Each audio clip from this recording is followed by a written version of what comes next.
자, 여러분, 우리가 지금 사순절이라고 하는 시간을 우리가 보내고 있는데요. 원래 이 사순절이라고 하는 것이 부활절 전까지 6주 동안 우리를 십자가에 죄를 위해서 피 흘려 죽으신 예수님의 고난을 우리가 기억하고, 그리스도인으로서 우리가 하나님 앞에 제대로 살지 못하는 우리 자신의 삶을 점검하고 참회하는 그런 시간으로 제정이 되었습니다. 오늘이 사순절 두 번째 주일입니다.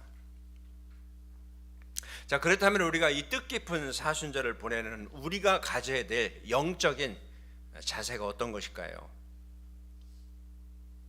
우리가 어느 때보다도 십자가 앞에 더 가까이 나아가야 하는 이 사순절의 시간에 우리가 가지고 살아야 될 영적인 코드가 어떤 것일까요?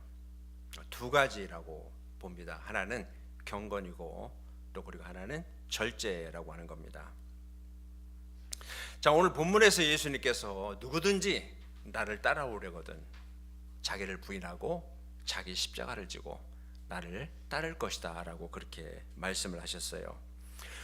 오늘 이 말씀에서 예수님께서 그리스도인들은 누구냐라고 하는 것을 잘 가르쳐주고 있는데, 누구죠? 자기를 부인하고 자기 십자가를 지고 예수님을 쫓는 사람들을 그리스도인이라고 그렇게 말씀을 합니다.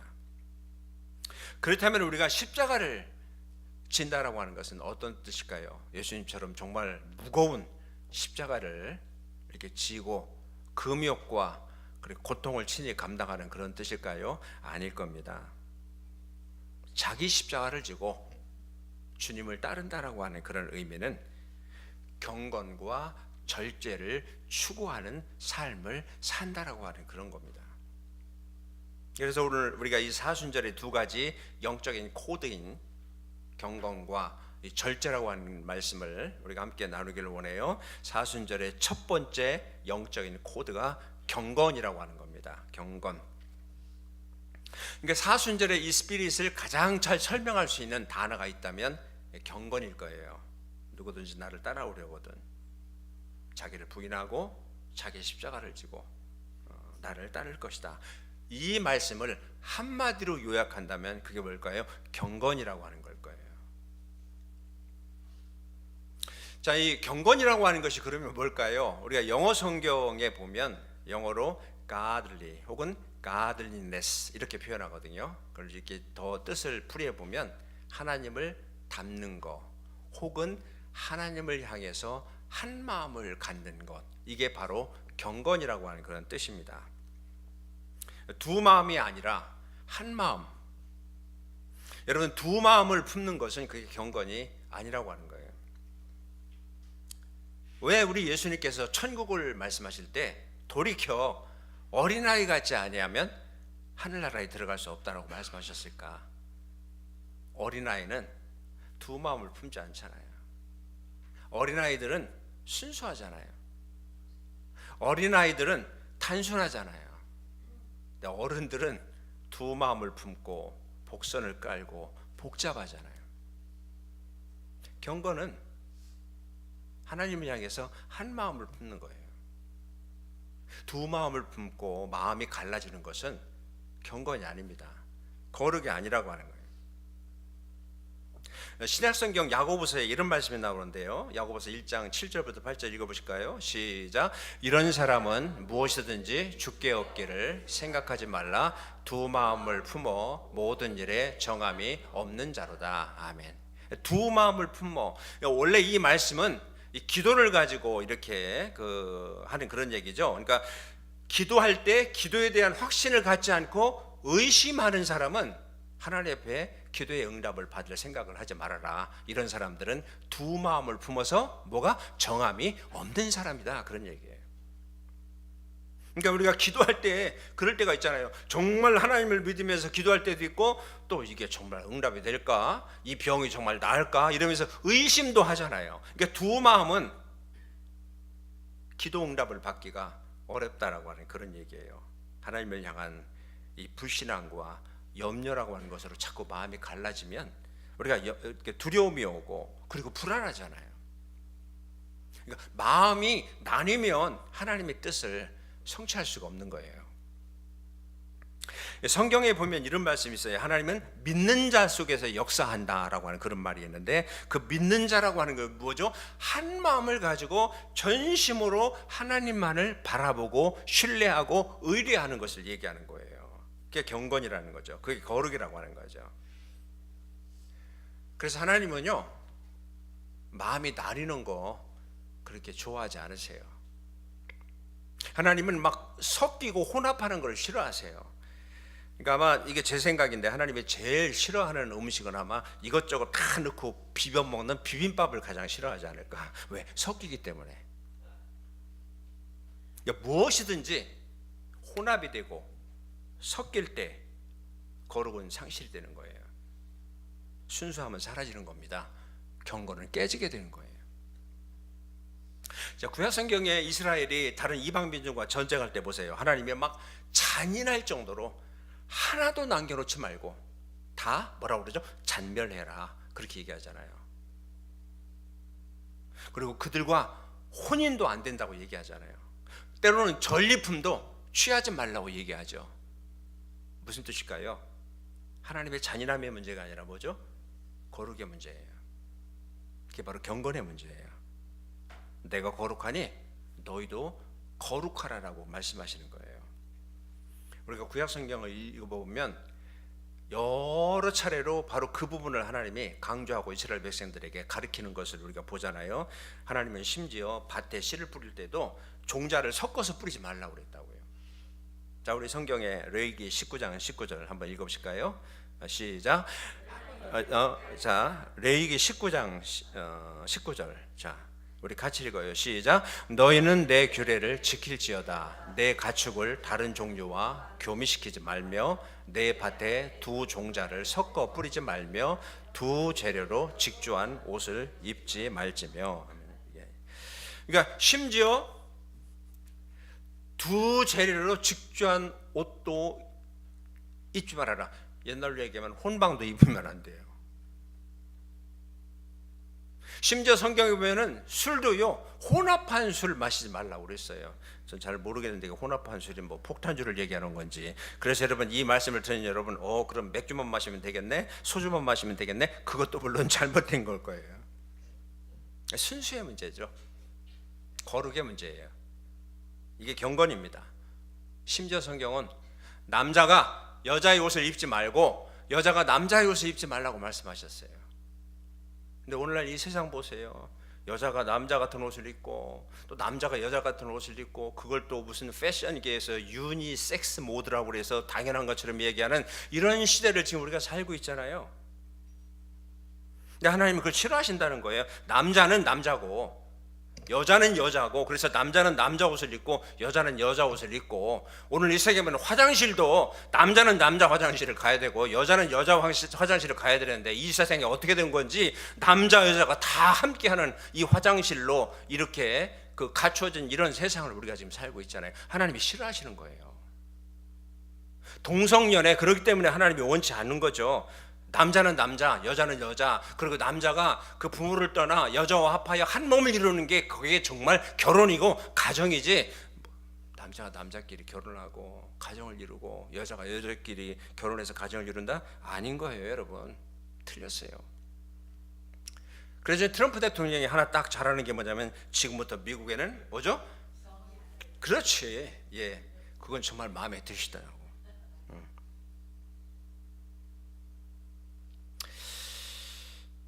경건은 그렇기 때문에 이게 거룩의 문제예요. 사실은 순수함의 문제예요.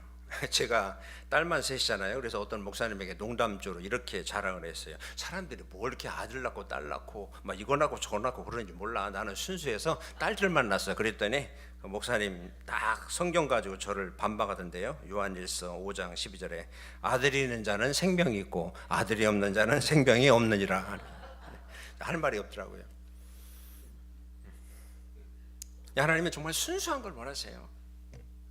우상숭배를 금하신 것도, 우상숭배가 뭔데요? 마음이 나뉘는 거잖아요. 하나는 하나님을 쳐다보고 하나는 다른 우상을 쳐다보고. 그러니까 두 마음을 쫓는 거죠. 두 마음을 품는 거죠. 하나님은 그 두 마음을 싫어하시는 거예요. 우리가 하나님께 기도할 때도 한 마음을 품고 하나님께 기도해야 그 기도가 하나님 앞에 응답되는 줄 믿습니다. 두 마음을 품으면 기도가 응답되지 않고 그것은 응답을 아예 기대조차도 하지 말라라고 성경은 그렇게 얘기합니다. 왜? 두 마음을 품어서 정함이 없는 자이기 때문에. 거룩은 한 마음을 품는 거예요. 자, 야고보서 4장 8절의 말씀을 한번 같이 읽어봐요. 시작. 하나님을 가까이 하라. 그리하면 너희를 가까이 하시리라. 죄인들아 손을 깨끗이 하라. 두 마음을 품은 자들아 마음을 성결하게 하라. 두 마음을 품어서는 안 돼요. 미국도 한국도 이제는 간통죄라고 하는 것이 없죠. 그렇지만 간음은 분명히 죄예요. 왜? 두 마음을 품는 것이기 때문에. 여러분, 우리가 많은 것들을 놓고 평가할 때 상대평가가 있고 절대평가가 있지만 부부관계에 있어서만큼은 상대평가해서는 안 되는 거예요. 절대평가를 해야 되는 거예요. 근데 내 와이프를 놓고 내 남편을 놓고 막 다른 사람들하고 상대평가를 해? 그런 분들은요 하루 종일 얻어맞고 또 맞아야 돼요. 왜? 나는 이 아내와 나는 이 남편과 평생을 함께 살기로 하나님 앞에 사람 앞에 그리고 서로에게 약속한 건데 그걸 어떻게 상대평가할 수 있어요? 그건 벌써 마음이 나뉘는 거잖아요. 하나님을 향해서 한 마음을 갖고 사는 것이 경건이고요. 그 경건이 바로 이 거룩한 삶이잖아요. 흔히 우리가 세상을 놓고 왜 세상에 한 발 하나님에게 한 발 이렇게 거친다 이런 얘기하죠. 근데 여러분 한번 생각해 보세요. 하나님에게 한 발 거치고 한 발은 또 세상에 걸치고 사는 그 삶이 얼마나 우스꽝스럽고 얼마나 볼 때 정말 불안해 보이겠어요. 근데 우리가 그런 삶을 사는 경우가 있잖아요. 한쪽 발은 하나님에게 올려놓고 다른 한쪽 발은 세상에 올려놓은 채로 사는 그런 삶, 마치 고개를 부리듯이 처신하는 그런 삶이 얼마나 위태롭고 얼마나 우스꽝스러운 그런 삶이겠느냐, 그런 얘기예요. 경건이라고 하는 것은 내 인생에 안전하고 든든한 다시 여호와 하나님인 것을 발견한 이상 그 하나님에게 내 영혼의 닷을 든든하게 내리고 흔들림 없이 확고한 그런 자세로 살아가는 것, 한 마음을 가지고 살아가는 것, 그게 거룩이고 그게 경건인 줄 믿습니다. 여러분, 거룩과 경건이 무슨 목소리가 이거 아니에요. 바로 한 마음을 가지고 살아가는 거예요. 그렇다면 경건의 삶이 하나님만을 내 영혼의 닷으로 삼고 그 한 마음을 추구하는 삶이라면 그건 어떻게 살아가는 것일까? 바로 뜻을 정해서 그대로 살아가는 거죠. 구약 성경에 다니엘이 바로 그런 사람 아니었을까요? 우리 성경 한번 읽어보시죠. 시작. 다니엘은 뜻을 정하여 왕의 진미와 그의 마시는 포도주로 자기를 더럽히지 아니하리라 하고 자기를 더럽히지 않게 하기를 환관장에게 구하니 하나님이 다니엘로 환관장에게 은혜와 긍휼을 얻게 하신지라. 아멘. 그러니까 하나님 앞에 뜻을 정해서 사는 것이 그게 경건이라는 것이고, 그 다음에 그 뜻을 정해서 함부로 자기를 더럽히지 않기로 결심하고 나가는 것이 그게 경건이고 거룩이라고 하는 것이죠. 하나님은 그런 사람을 축복하시고, 그래서 하나님이 다니엘을 축복하신 이유를 우리가 잘 알 수 있지 않겠습니까? 사랑하는 여러분, 주님의 십자가의 고난과 그리고 주님의 뜻을 쫓아서 살아가는 이 거룩한 기간이 오늘 우리가 보내는 사순절이라고 한다면 사순절의 핵심 코드는 바로 경건이라고 하는 겁니다. 그래서 여러분, 경건은 우리 눈에 보이는 행위 이전에 우리 마음이고 우리 자세고 우리 중심인데, 그렇다면 오늘 말씀 앞에 여러분의 마음을 한번 점검해 보세요. 혹시라도 복잡하게 여러 가지로 갈라져 있지는 않은지. 갈라진 마음은 경건이 아닙니다. 오직 한 마음이 경건입니다. 오직 하나님 앞에 한 마음을 품고 또 하나님 앞에 한 마음을 달라고 기도하시면서 사셔야 됩니다.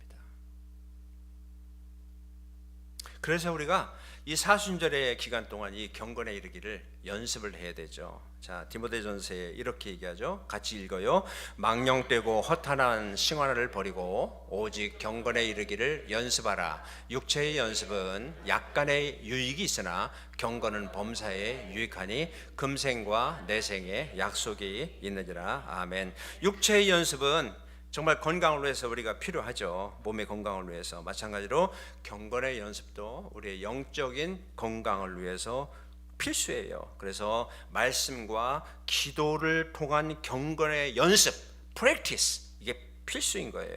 세상 땐 이 죄 어떤 이런 것들을, 쾌락 이런 것들을 끊고요, 양다리를 걸치고 아주 우스꽝스럽게 휘청거리는, 보기에도 불안하고 우스꽝스러운 그 어정쩡한 삶을 우리가 청산하고 오직 한 마음을 품고 하나님을 향해서 나가는 이 경건을 사순절의 기간에 더욱 연습하는 저와 여러분이 되시기를 주님의 이름으로 축복합니다.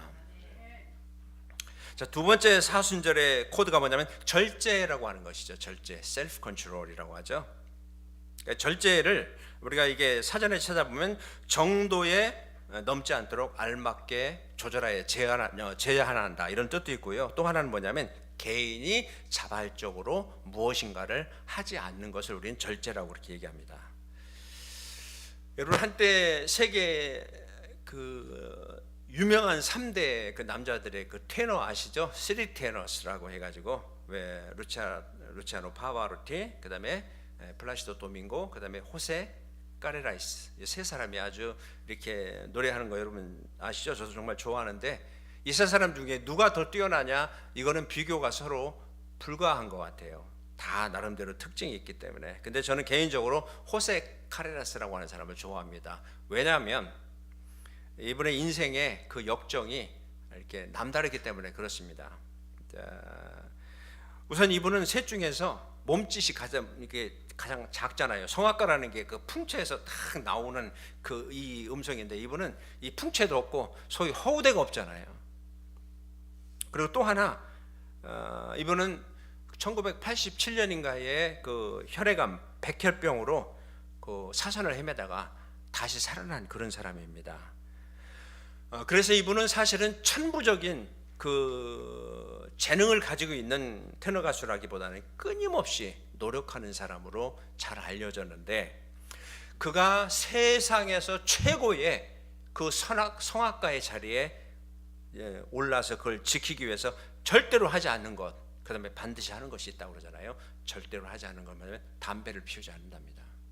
그리고 심지어는 담배 피는 사람 곁에 가지도 않는답니다.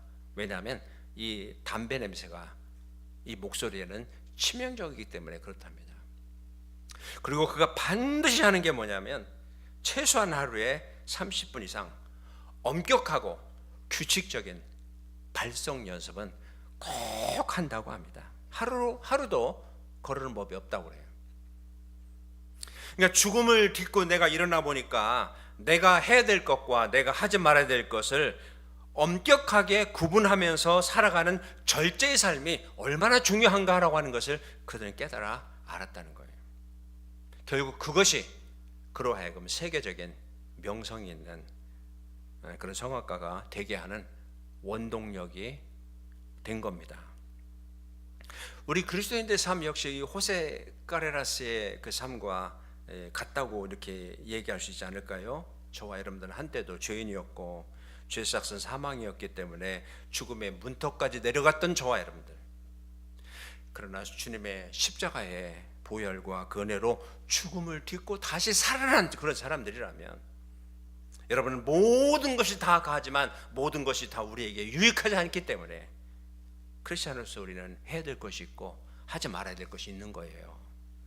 가야 될 곳이 있고 가지 말아야 될 곳이 있는 거예요. 서야 될 곳이 있고 서지 말아야 될 곳이 있는 거예요. 이걸 구별하면서 살아가야 되지 않겠습니까? 그게 바로 절제라고 하는 것이죠. 절제는 기독교의 가장 기본적인 진리 가운데 하나예요.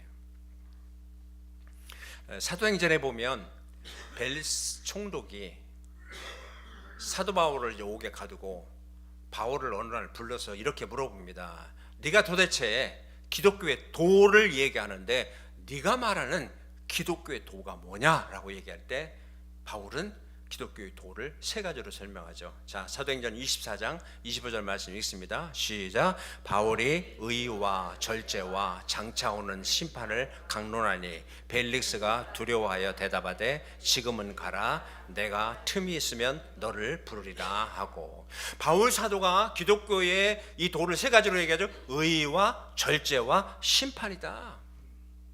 그러니까 절제라고 하는 것이 굉장히 중요한 거예요, 여러분. 그러니까 성령의 9가지 열매 가운데 뭐가 있죠? 절제가 있는데 그 절제가 마지막 9번에 나온다라고 하는 거 여러분 한번 눈여겨볼 필요가 있지 않을까요? 사랑, 희락, 화평, 오래 참음, 자비, 양선, 충선, 이게 쭉 가서 마지막에 뭐죠? 절제잖아요. 그러면 성령의 하나하나의 열매가 굉장히 중요하지만 그 열매가 가장 마지막에 결론으로 드러나야 되는 것이 뭐다? 절제라고 하는 거죠. 절제는 이렇게 중요한 성령의 열매의 완성이라고 볼 수 있는데, 이 절제를 얘기하는 이 헬라어 단어가 뭐냐면 앵크라테리아라고 하는 말인데, 앵크라테리아라고 하는 말은 이거를 그냥 완전히 뭐라고 하죠? 칼로 무 자르듯이 잘라낸다, 그런 뜻입니다. 이게 성경이 얘기하는 절제예요. 근데 우리는 이 절제를 잘못 오해하고 있는 것 같아요. 마치 어떤 담배를 하루에 2갑 피는 사람이 하루에 1갑으로 줄이는 것을 절제라고 생각해요. 하루에 술을 2병 마시는 사람을 술을 반병으로 줄이는 것을 절제라고 생각하는데 아닙니다, 여러분.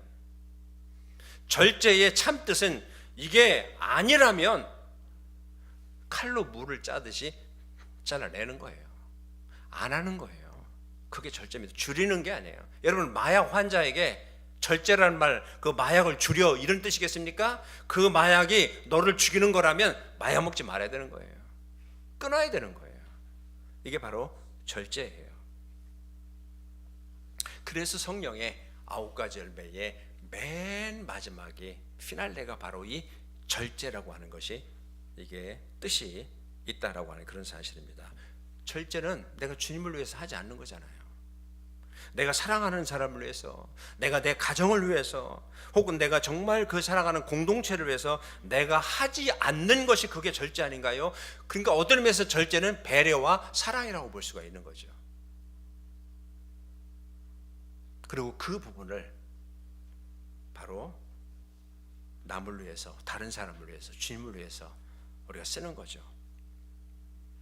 우리 많은 사람들이 절제라고 하는 것을 굉장히 부담스러워하지만 사실은 절제가 내가 그리스도인이구나 라고 하는 것에 대한 가장 객관적인 근거가 아닐까요?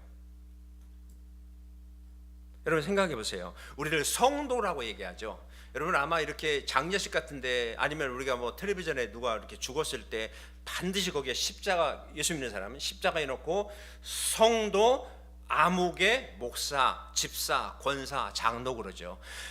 직분 이전에 가장 먼저 이름 위에 올라오는 게 뭐예요? 성도라고 하잖아요. 저와 여러분들의 공통적인 그 호칭은 뭐죠? 성도예요. 성도의 특징이 뭔지 아세요? 구별된 자, 이런 뜻입니다. 분리된 자, 이런 뜻입니다. 그러면 하나님 앞에서 성도라고 하는 것은 이 세상 속에 한복판에 살지만 세상과 구별된 자, 그런 뜻이에요. 여러분 성도예요?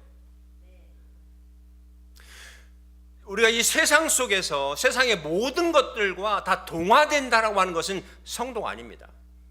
세상의 한복판에 살지만 죄악된 세상 가운데 내가 성도이기 때문에 구별되고 분리된 모습으로 살아가는 그것이 바로 성도예요. 그게 바로 절제 아닌가요?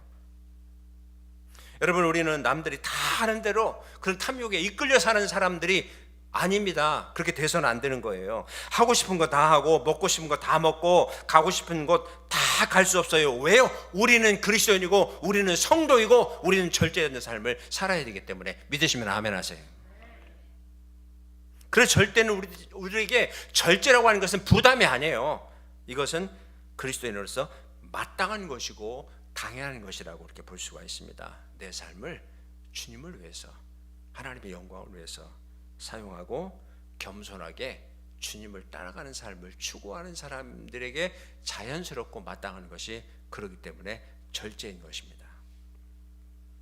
사랑하는 여러분, 오늘 우리가 지금 사순절의 시간을 보내고요, 어느 때보다도 우리가 자기 십자가를 지고 자기를 부인하고 주님을 따라야 될 그런 시간입니다. 그러기 위해서 저와 여러분 안에 사순절의 영적인 코드를 복원시켜야 되는데, 그게 바로 절제이고 경건이라고 하는 것을 기억하십시오. 경건은 한 마음입니다. 마음이 나눠지는 것은 경건이 아닙니다. 절제는 주님을 위해서 내가 안 하는 거예요. 줄이는 것이 아니라 끊어버리는 겁니다.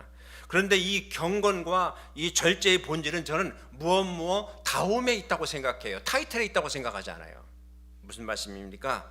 여러분, 제가 목사라고 할 때 제가 신학대학을 졸업하고 안수를 받았기 때문에 제가 목사입니까? 아니면 목사답기 때문에 목사입니까? 두렵지만 사실은 목사는 목사다워야 목사인 거예요.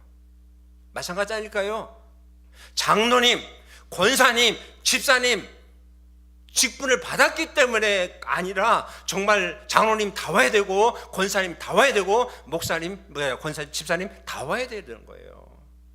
교회 건물이 있고 사람들이 있고 헌금이 나오기 때문에 교회가 아니라 정말 주님이 보실 때 교회는 교회에 다 와야 교회인 거예요.